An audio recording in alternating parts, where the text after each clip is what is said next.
So today on Project Shop, we're getting back on our welding job, making those cages for the windows for the maintenance company over here. It is absolutely pouring over here. So we got the stock over on the other side of the building. We've been having some serious weather over here today. Oh, you're taping?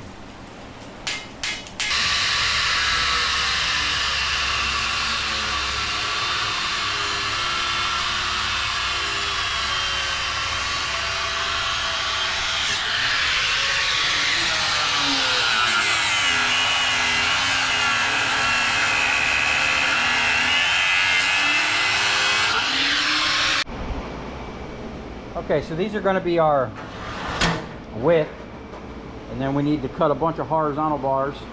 We brought enough material over here to at least get us started on a couple of them. What we're going to do now is set this thing up, try to cut with that, see if it works. If not, we'll just cut them all with the little hand grinder. Okay, so we had to do away with the Harbor Freight cutter. I remember last time I was wanting to get rid of that and get a new thing, but you know, I get so busy with so many different things that I forget what day it is half the time. But anyway, we wind up cutting these with the cutoff, and we found our thing that we made last time. We have everything square. We actually tack welded these to the outside, so we just need to drop these in and just start banging them out. All right, I don't know when the camera died, but this is how far we got on the first one.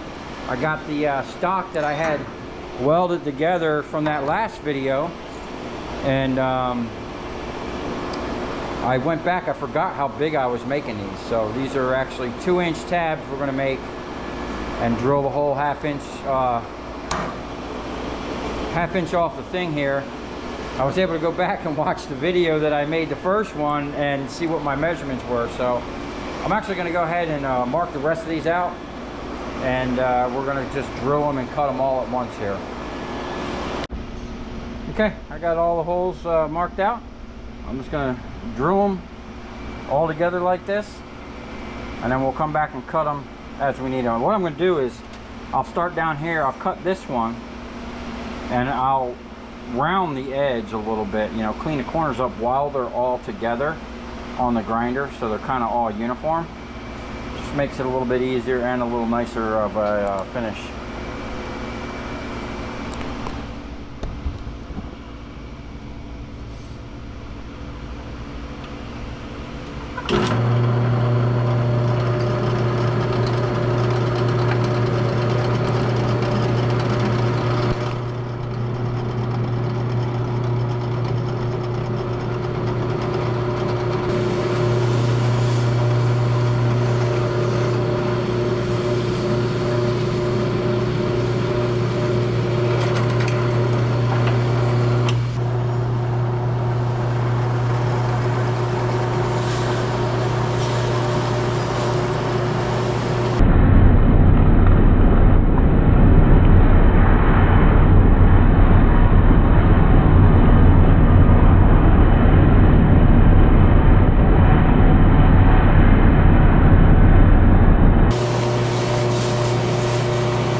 I'm just gonna go rinse this off, some of that oil off of there.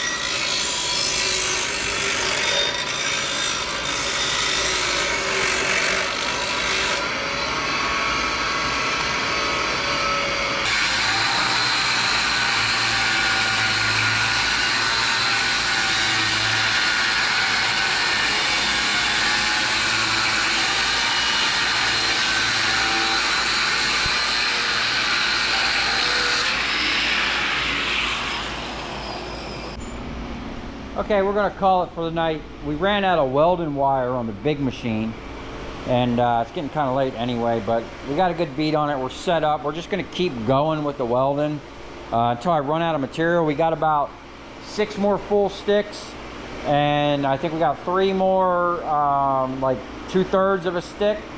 So we got enough material probably to do at least 3 more.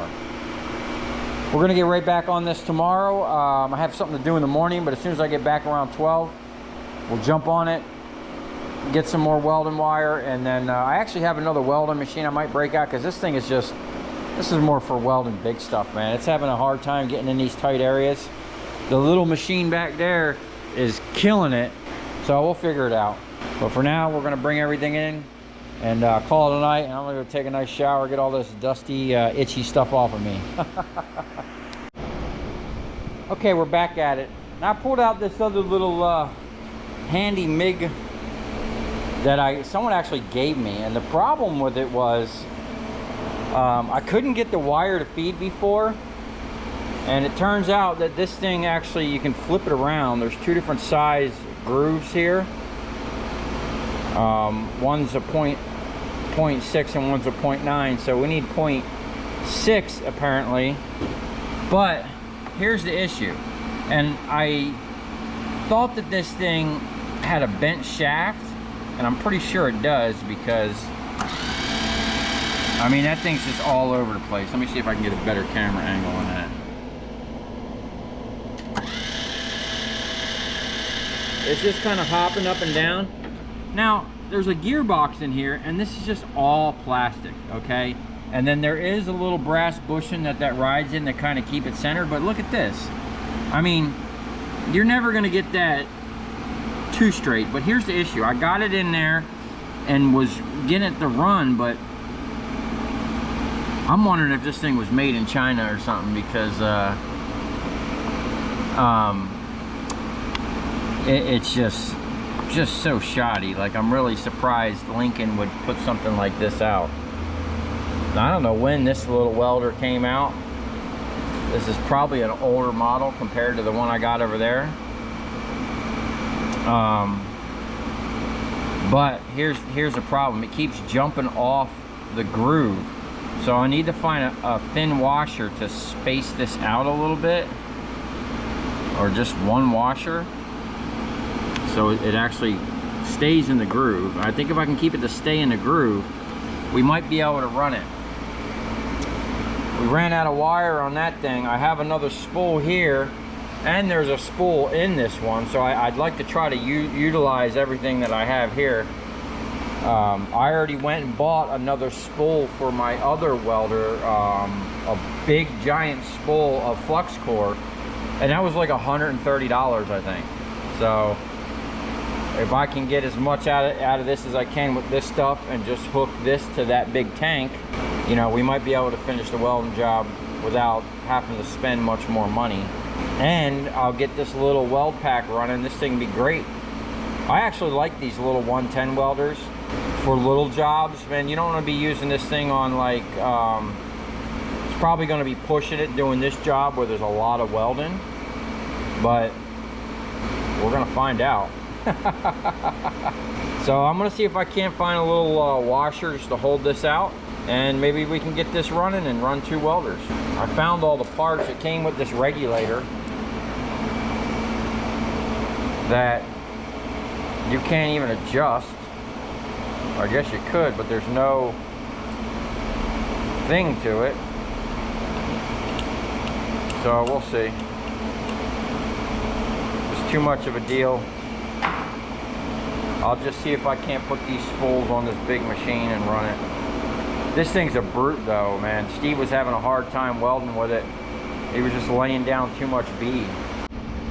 Okay, so I couldn't get a washer in there because the way this thing works, once this cap gets in there and turns, it kind of tightens everything down, and that's it.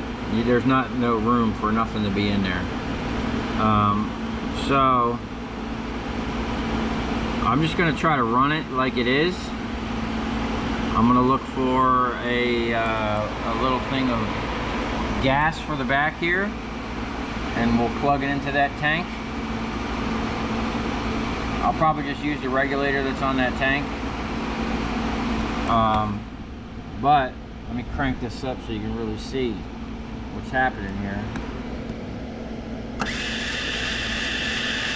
See that jumping up and down? You see it real good when this is on there like that.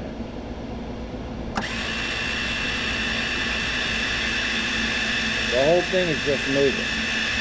Now I'm hoping the spring, this is spring loaded here, I'm hoping that'll kind of just like keep the tension on there, but you can hear it when it's running. I got it coming out.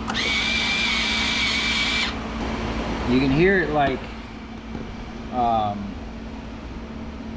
pulsating, or just the speed is changing, which I think will cause a problem.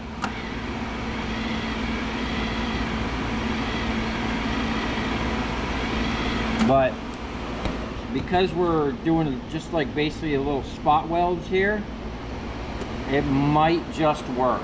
So I'm gonna set this up. This is the first time I'm ever using these small welders with gas. I did find the nozzle. This thing came with a bunch of parts. So I put the gas nozzle on it, and we're just gonna see. I'll do a little test weld, see how it works. Okay, moment of truth here. I found this black hose. It's the only thing I had that would fit over this thing here. So we're just gonna turn it on. I'm gonna go find some safety glasses in case we have a hose burst. I don't think there's a lot of pressure in there, but we want to be safe because that's an unknown hose. But I was looking at the hose that was in there. Okay, here we go.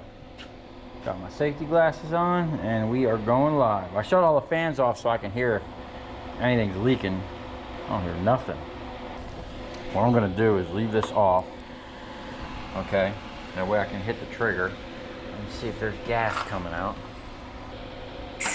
Oh.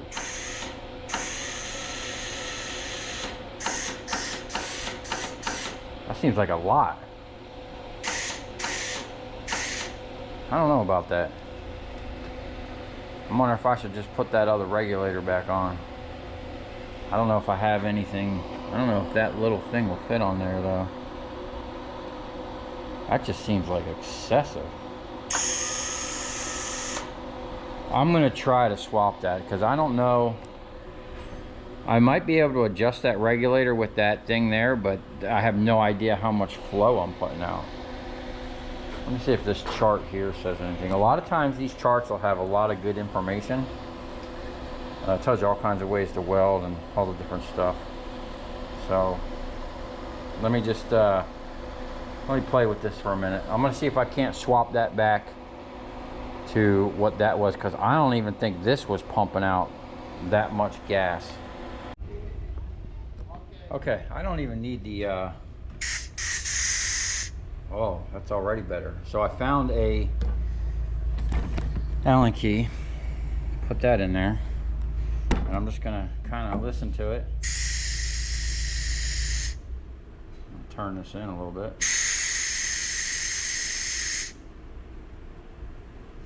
I don't know if that's making it better or worse. Whoa, definitely making it worse. Okay, we're going back the other way. Coming out with it. There we go.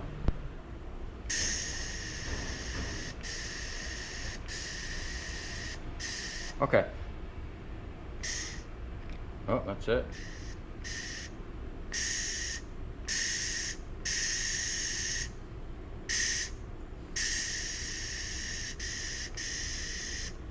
I'm just gonna run that.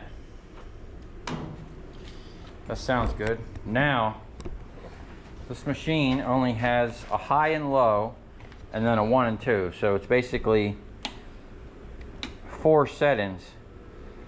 So since we're running 25 wire, which is the thinner stuff, we're probably gonna wanna be on low 2 or high 1. Let's see what the chart says.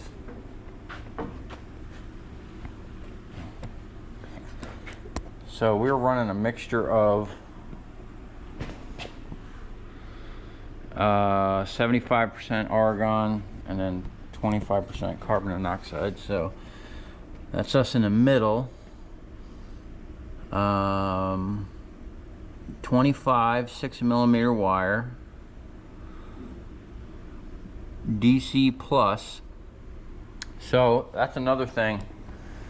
When you're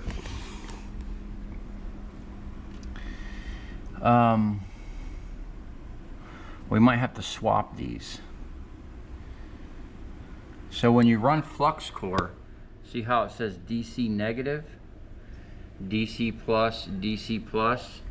So right now our ground is DC negative, is on the wrong one. We're gonna have to swap these around real quick, I think. If you don't know that and you're running like flux core, you'll get a shitty weld. Oh shit. Okay.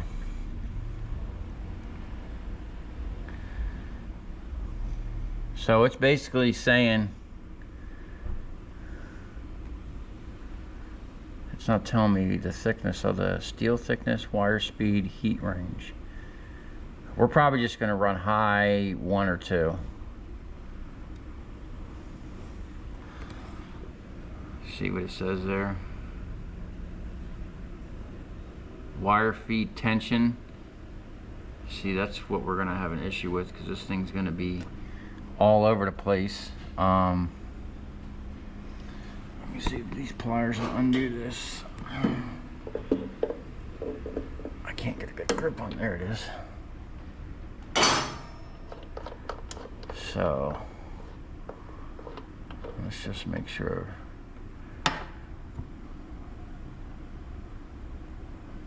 We want positive. Dry. Wire and polarity. The electrode gun negative, work clamp positive. Electrode, the gun is positive, the work clamp is negative. Right, so we need to change the work clamp to negative. Okay, I knew I was right. There we go, we're just gonna do that. And do that. What we'll do is we'll bring that one underneath, since this one's coming from down here. And there we go. Now, I had no idea that you could change these, and thank God my other Lincoln came with it set up for flux core. When you go to the flux core and you're not using gas, you want to flip it around. Your welds will be 100% better. Okay, so the only thing to do now is try to lay some bead. Okay. So I am going to run this on high. It's saying only the flux core is the thicker diameter wire, like 35. It's saying use, this machine is pretty much only set up to use the 25 wire. So we are going to run it on high and on the highest setting. And it is recommended running on 8, the wire speed. Now, I've always found that the wire feeds on these welders, they recommend like higher than you really should, or at least what I find works for me is it's higher than it should. So I'm just gonna put this camera over here so I don't burn it up. And I'm gonna see if I can't get a little bead going on there.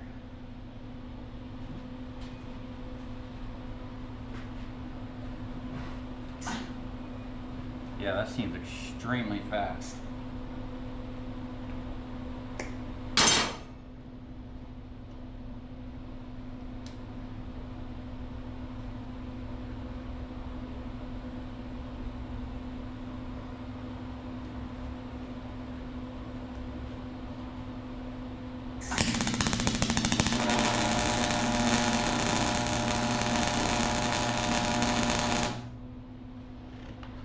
Man, that thing makes some crazy noise.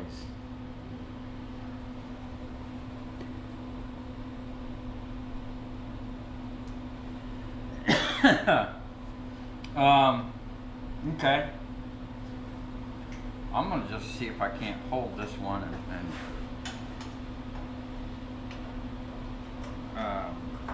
I'm gonna try to weld that straight up and down on this thing. The weld looks good though.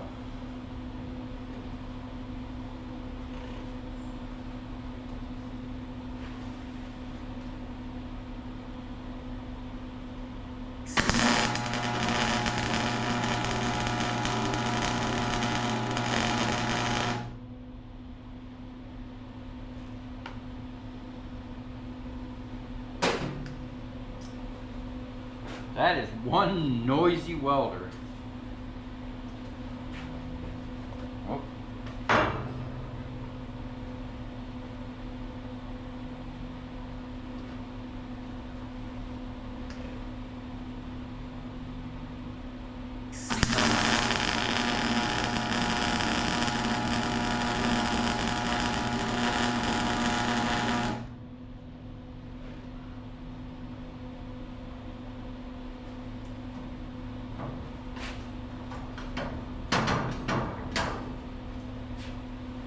Man, it's doing a good job. I think I'm going to turn the feed down just a little bit.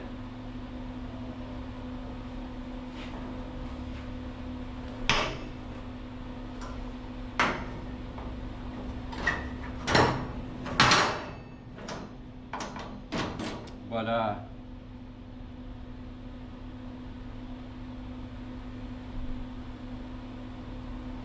it looks pretty good.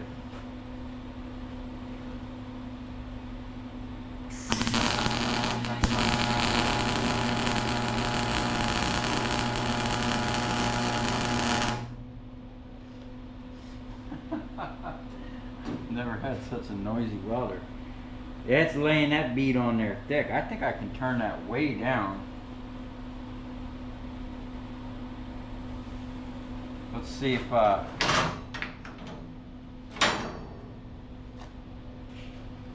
if we can get that to break off there.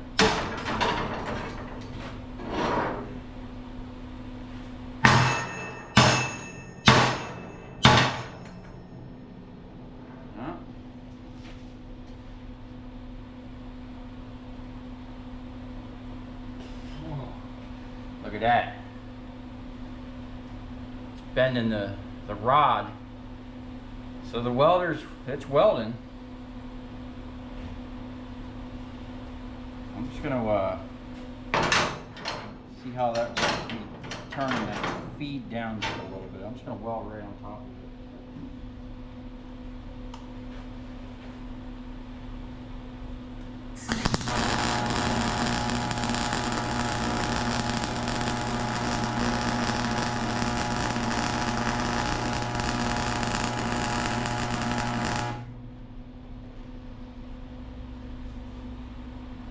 Woo. What a noisy welder, man. Okay.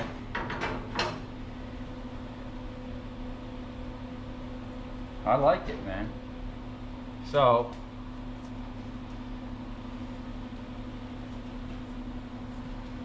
it's putting the heat to it. It's my first time using it. And where'd I just weld? Right there. That was just kind of putting a bead there. So I'm happy with that. Now we can, we're gonna get set back up. I'm just gonna go ahead and set this welder up on this side, and I'll have that welder on that side, and I'm just gonna continue on making as many of these things as I can until I run out. I think I'm gonna, they want me to make a door for that, the first cage that I made, the building that they put that in. The guy wants his door caged, so I'm probably gonna have to go make some measurements. But before I go do that, I'm just gonna play with this welder a little. Okay, so it's actually going pretty good. Now you can clearly see the difference between flux core, how it leaves all that yellow stuff and a lot of splatter, and the gas shielded wire. It's a little cleaner, but I think I have to crank up the gas a little bit. I do have a pretty good breeze coming through here. So what I might do is turn off one fan and only have one fan sucking out. And this fan here, I have it just blowing up, but I think it's kind of blowing the shielding gas away. So it was splattering a little bit, but once I got a bead going, I mean, it was welding pretty good. This little thing's a badass, man. I like it. And I don't know if it is the that bent wheel or whatever's going on there, but every once in a while it would just be splattering right off the get-go, not wanting to run the bead, but once it like dialed in, man, it runs a good bead. I just got to get used to it. These are kind of, don't judge me on these welds. I'm just kind of working out the machine, but yeah, I'm totally happy with the, you know, it's doing its job. So I've got to go cut some more of these 45 or 44s. You can see this stuff here. Their stock was laying on the floor, and they must have spilled some type of tar or something on it. So I'll scrape that off the best I can with like a putty knife, and then we'll clean it off with some lacquer thinner. And he wants me to paint this matte black. Last time I went gloss black, and none of the other ones are gloss black. So I'm gonna cut some more bars, and hopefully I'll dial this in a little bit better. I did have the breaker kick. I was running it on high. I'm gonna put it back on high. I did try to turn the feed down a little bit because I thought it was pushing, but this machine wants more wire, like this really thin wire, the 0.25 wire. It you know, when you're running on high and trying to weld some thicker stuff, I guess you really got to kind of push that wire fast. So we'll leave it cranked up there about 7.5, 8, wherever they wanted it, and you know, we'll just keep on going till we run out of wire. I don't know how much I got left in this machine here, but I bought a big spool, so we should have plenty. Last time I bought a big spool, it lasted me like years, but I never really did anybody's welding. Oh yeah, we didn't even touch that spool. We could finish probably the whole job with this thing. You see this here? This one is positive ground because I'm running the flux core. That other one is negative ground. So just keep that in mind if you didn't know that, and if you're running that flux core. See, I'm pretty good with the flux core. This, let me see if I can find a thing here. I've been welding with this flux core for years. Other than the splatter and the, which the splatter will come right off with like a wire brush. I'm really good with that flux core shit.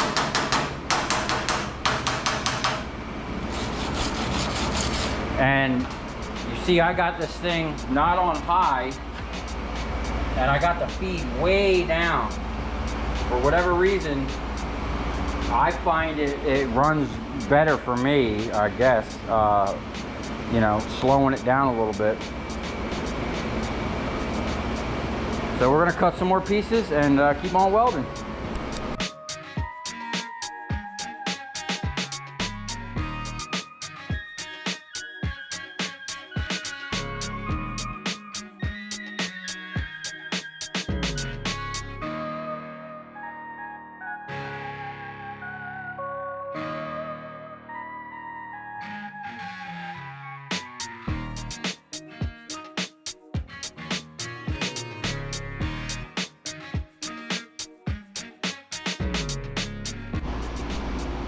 Okay, so I only have 2 more tabs to weld on here, but as you can see, this has some type of like tar or something on it.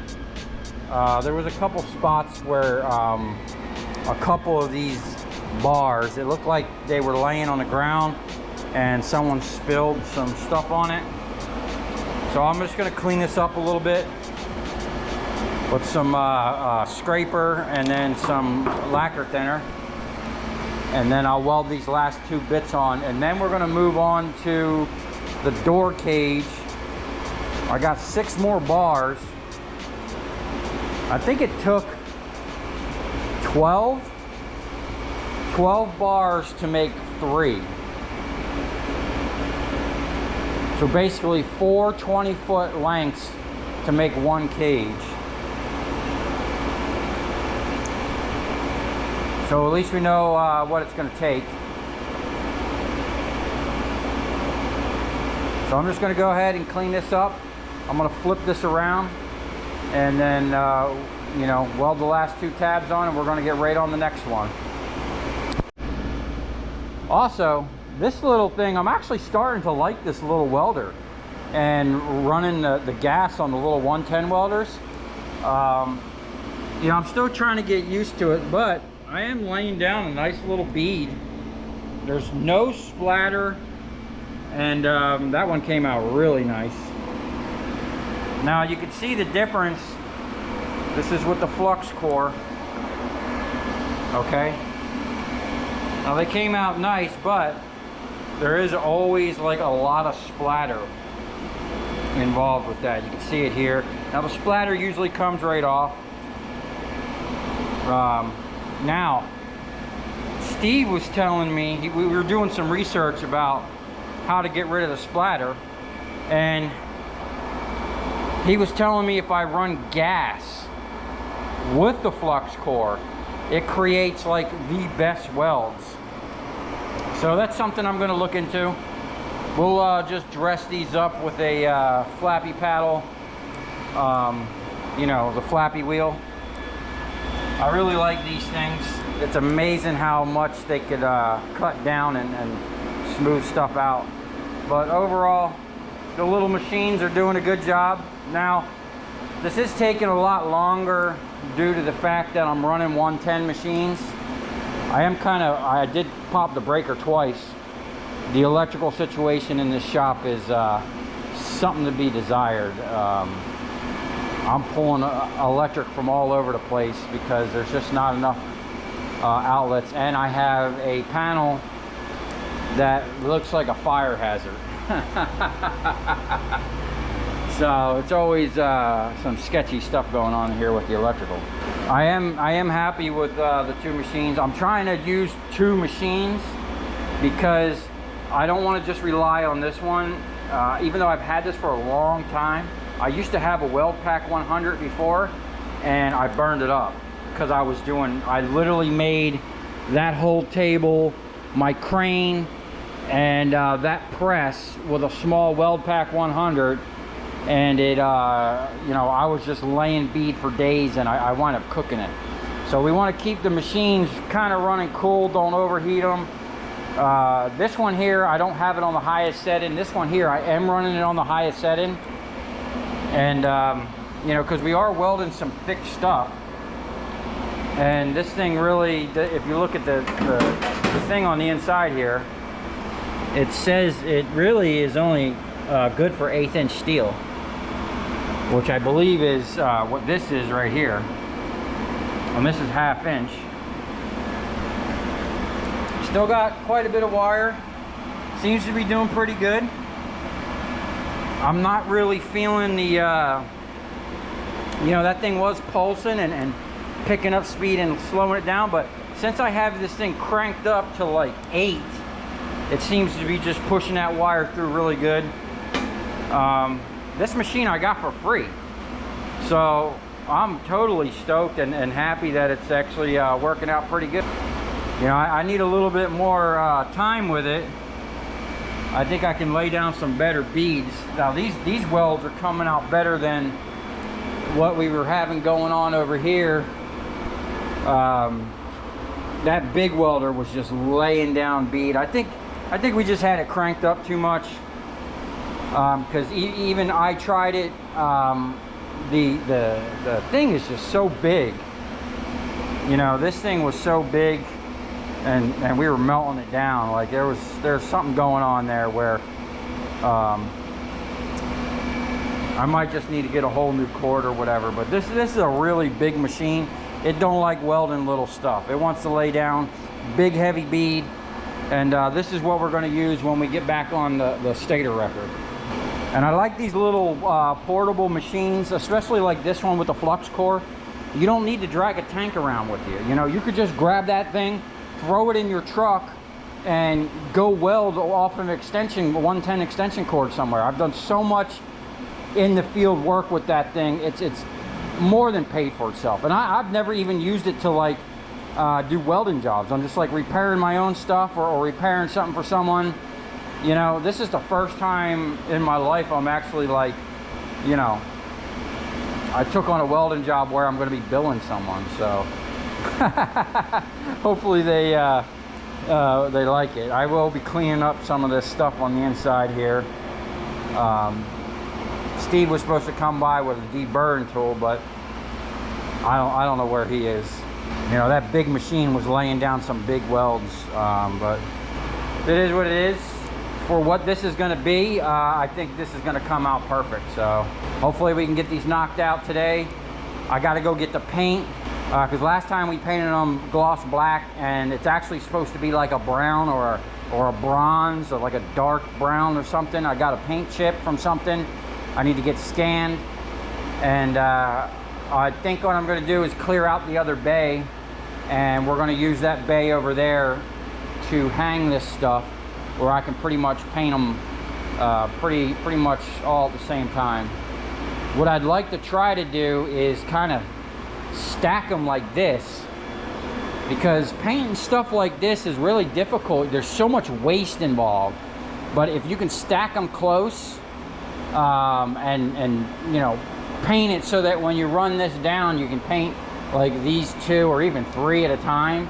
I don't know, we'll see. We'll just try to optimize our paint, and I'm probably going to use a gun, because them spray cans are just too damn expensive. You know, I'll buy like a quart of paint or whatever and see how that goes. For now, we're just going to clean this up, weld them tabs, and then get on the door frame. Man, sometimes you could be looking right at something and not realize you messed up. I welded this on backwards, so I'm not going to try to cut this off. What I'm going to do is just take my hand drill and drill another hole right there, and then I'll just fill that with weld and grind it down. So that goes to show you that, you know, pay attention to what you're doing.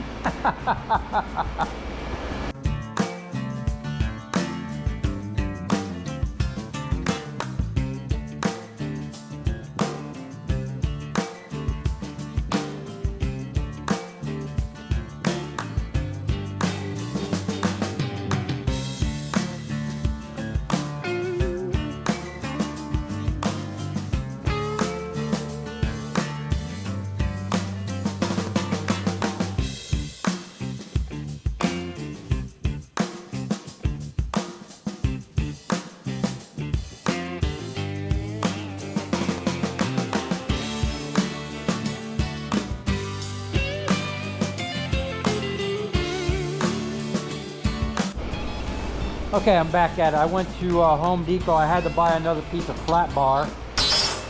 I got a couple of these already pre-cut, but I wasn't gonna have enough to make one more cage and the door. So I got all the pieces for the door pre-cut.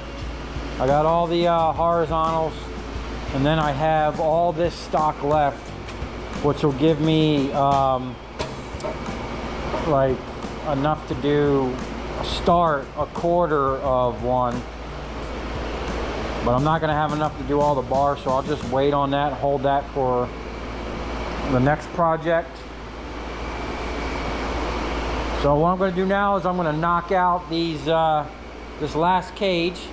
I'll bevel all these edges, get this set up, and then I will we'll take this off so I can get that extra 3/4 of an inch and then make the door. And then I went and bought some paint. So I was going to use a gun, but I went to Home Depot to have them make me some paint or find the paint I wanted, and I wasn't too thrilled with the service I was getting, so I just went and bought some cans. And we're just going to rattle can ray this thing and send it down the road.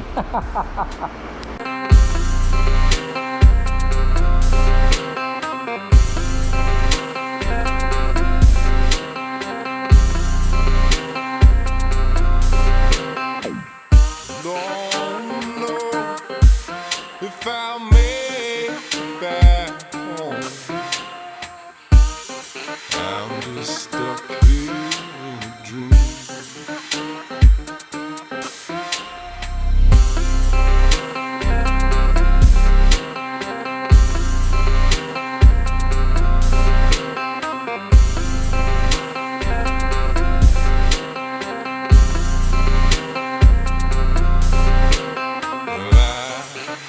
At the bottom of the ocean,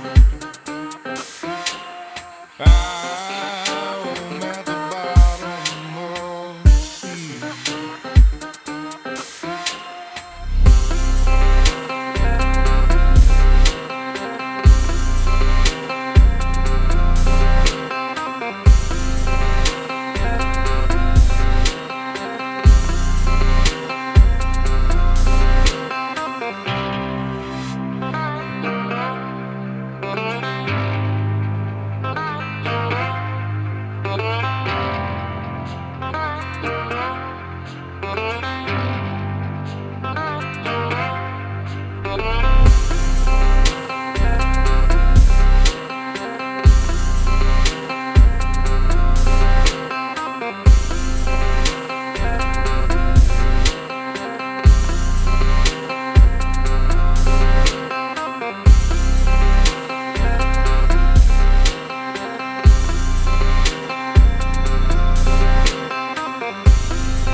Okay, there you have it. There's 4 window cages complete. Now, for whatever reason, we didn't weld the tabs on this first one. That first day me and Steve were working on these. So I'm gonna have to just put that back up on the table real quick, weld the tabs on. That's not such a big deal. I already took the end off, and I'm getting ready to do the door frame. Now, I was having an issue when I had cut everything. I had cut everything to like exact size, and what happened was, you know, everything got hot and expanded, so then it like pushed itself into this frame, and I had to kind of pry it out. Then when I went to flip it over, it didn't want to fit. And what I'm thinking is I must have had this side off by like a 32nd or something like that. It was just off enough to where when this thing heated up and I flipped it, this corner I couldn't get it in. I probably could have picked the middle up and pushed it in there and forced it in there, but I didn't want to do that. So I just rotated it back around.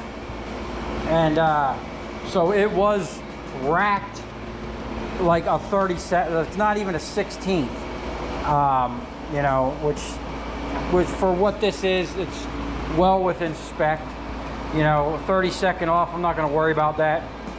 I did, when I made the first one and they approved the rest of these, I made them so that there is a 1/4 inch gap all the way around the window frame. So when that sits in the frame, they're going to have to shim it up a 1/4 inch on the bottom and you know, a 1/4 inch on one side, and it'll have a gap. Because when I measured these, I went window by window, and some were 45 and 3/8, and some were 45 and a half.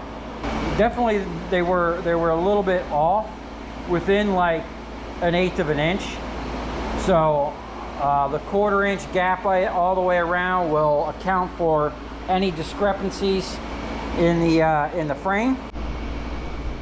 Okay, so I cut this piece off, and I'm actually going to retire this from you know, using it here, because it does have a slight kink to it. I don't know how, maybe that happened when I cut it off or whatever. But anyway, what I'm going to do here is I'm only going to use a short piece.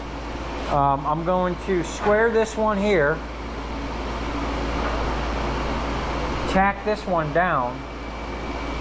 I don't want to take this off because I might have more cages to make, so I want to kind of leave this here. And I really only need a portion of the top. I'm going to tack this one down, and then once I have this in place, I can square this off of that, and then I'll just put a couple little tacks on that, and then I can knock the next one out. And then what I'm going to do is actually clean it, and I'm going to paint this one tonight so that it dries. And I'm not going to paint these ones until he approves the paint on this one. I bought some flat black, and I just want to make sure that he likes it before I go ahead and paint it all. Otherwise I'm going to have to you know, figure something out with the paint. Now, I told him originally, after he didn't like the first paint color, that hey, go down and pick out the paint, you know, and then I'll, you know, go pick out the color you want, and I'll buy the paint. But he just gave me like a color swap, and then that didn't work with the scanner. So I just asked him, hey, I'm just gonna paint it flat black. He said, okay, we're gonna do one, see how it goes, and then I'll paint the rest. So this one here, we're looking for 75 3/4 and 30 1/4. Now that's the inside diameter of the frame of the door. So we actually want to be like you know, a 1/2 inch shorter, so we can have a 1/4 inch around. I think on this one, on the width, I might just go 30 and just 30 inches even, and leave 1/8 of an inch. I think that'll be 1/8 of an inch, right? Yeah, we'll have 1/8 of an inch on the sides, so it'll fit in there pretty snug. You know, we don't want it taking up too much of the thing. And then I got to figure out where I'm going to put the cross member. I forgot to measure where this is, but you know, handle, the push handle, you know, so you can push the door, it's going to be somewhere in the middle, or you know, right around this height probably. So I'll just put it in there somewhere like lower. I'll go measure the doorknob or something. I don't know. I'll probably just have to we'll figure it out. I'll just weld it on there, see how it goes. Maybe I'll weld 2 of them to make it stronger. I'll weld 1 on the bottom and 1 on the, like split a third and a third, so that there's a, you know, some more structural to it. Because otherwise we're gonna have, you know, 1 down here somewhere, and then there'll be a whole big gang where, you know, someone could bend them bars open. We'll make it stronger for him. I'm sure he's not gonna complain about me making it stronger. So I'm gonna go ahead and get this one tacked into place. Make sure it's parallel with that. And then we'll square this one. And then we're just gonna drop these in and start welding.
Okay, well, there you have it. That's the door cage. Now, the original one that I went and measured, they only had 1 bar, and it was like somewhere in here, and the handle for the door was right in here. They actually got to take the handle off to install this. Now, I put 2 bars on because I didn't like the fact that there was so much of this.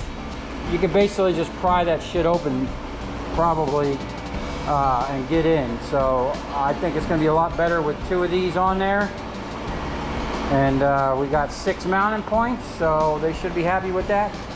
I'm going to take a little break real quick, hydrate, and then I'm going to come back here, clean up some of this splatter, and then wipe this down with lacquer thinner, and then I'm going to paint it.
Okay, there you have it. That's 1 door completed. I got 4 more over here. They just need a little bit of prep work, and then I can paint them, as long as he says he likes this paint. So I think it came out pretty good. Now, whenever you're painting stuff, it's way better to do it in like 2 or 3 coats. And your first coat, you don't even try to like cover the whole thing. Just get some paint on there, even if it's like you can still kind of see through it, you just want to get something on there that can tack up, that's not dripping everywhere, so your next coat has something to stick to. It's going to make it look better. It's going to flow out. Three coats is usually better. I think I did like 2 coats on this, or maybe 3. I was going over the same spot many times, hitting the angles and whatnot, so I basically gave it like 3 coats. I think I went through like 3 cans, 3.5 cans or whatever. Well, it's not the most expensive paint you can buy, but it is what it is. It's going to do the job of, you know, looking black and protecting this stuff. So I'm kind of glad I went with the extra bar. I hope they don't say anything about it. I just didn't like the fact that the other one I looked at, this bar was probably right around here somewhere, and then all of this was like wobbly and wonky and whatnot. And this stuff here, this stock wasn't even exactly straight. You know, I had some issues with it, some bends in it, so it actually having another piece right there kind of holds it together more. And yeah, I think it came out pretty good.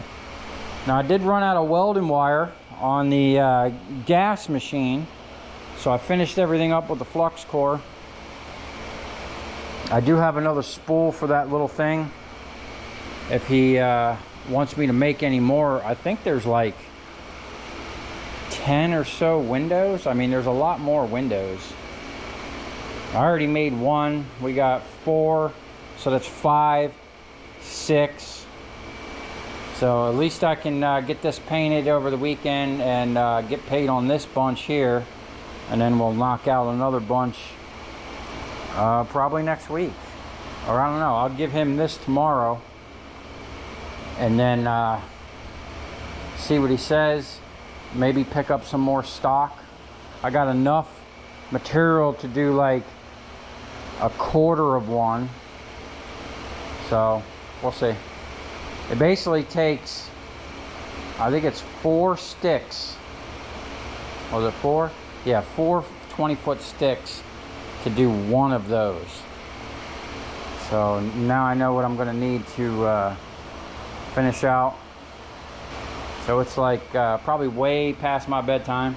I'm going to get that fan cranked back up and let that just run in here blowing across this, so this thing kind of dries pretty good. We'll get back at it tomorrow. So if you come this far, thanks for watching. Stay tuned. Who knows what we're going to have going on in here next.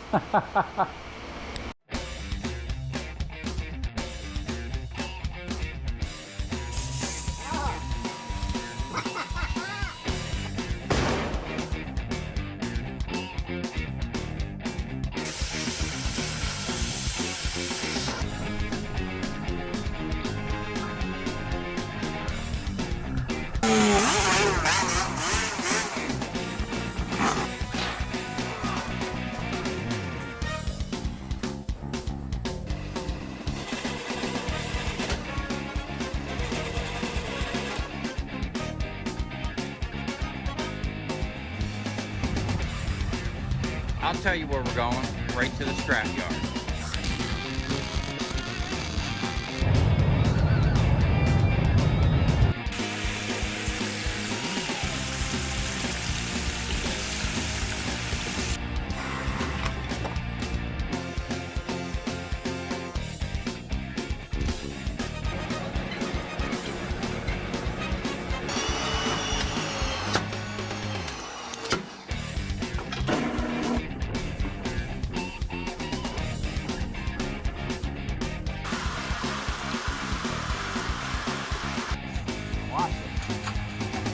Dancing. You ever seen your copper dance before?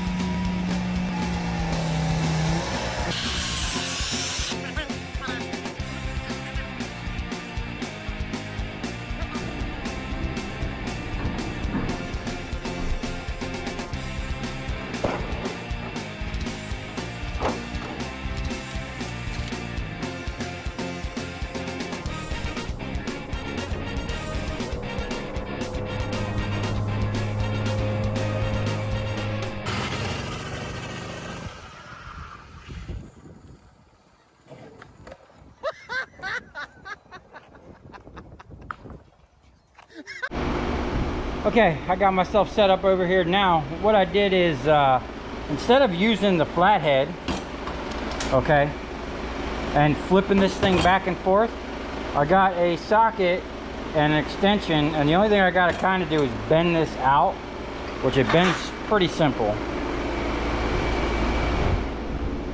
And then I'll just have to remove one screw here, Phillips head. I won't have to worry about none of the stuff on the side. And then I could just come in with this, loosen those up. It seems like it's working so far. Now some of them look like they're a little deeper. I might actually have to get a deep socket, like a deep well. But we're just gonna get on this tedious stuff, try to knock this out, clear the whole table, because I got like 3 drums outside of more like LEDs and whatnot, stuff like this that needs to be processed. We might have to break out the jaw, cut some stuff up a little bit, liberate some steel from some aluminum. I got some more over here. Got some extruded. I think I got a bunch of extruded arms like this out there. Those are actually for these lights. And then we're just going to add to our pile of transformers, and hopefully at the end of the day here we'll have a nice little chunk of number 2 copper. Well, there you have it. I got it all in all the big 3 heavy pieces. Now I left this big adapter plate on the bottom. It would have lightened this thing up, but it's leaving me a good flat area to grab this with the hand cart. And I think I'm just going to put the hand cart on the bottom here, strap it to the hand cart, and try to get it out of here. I think this is going to be my only obstacle right here. I'll probably have to pull that out, but I think I can get it out of here. Now, it's super hot. Even with the fan here, I'm like right in the direct sun. That sun is giving us no break. For whatever reason, that thing is brutal this year, man. So I'm gonna take a break, go sit in the AC, cool down a little bit, hydrate, and then we're gonna get on moving all this stuff. I got this pile here. It only took me like maybe an hour and a half to get to this point. So all in all, this is going to be a pretty good, easy job. And I'm actually charging for this. So I was supposed to have help, but since I'm by myself, I'm still going to charge probably $300 for picking this up. Maybe 4 or 5. Okay, we made it down to Miami with that copper, but not without incident. Look at this.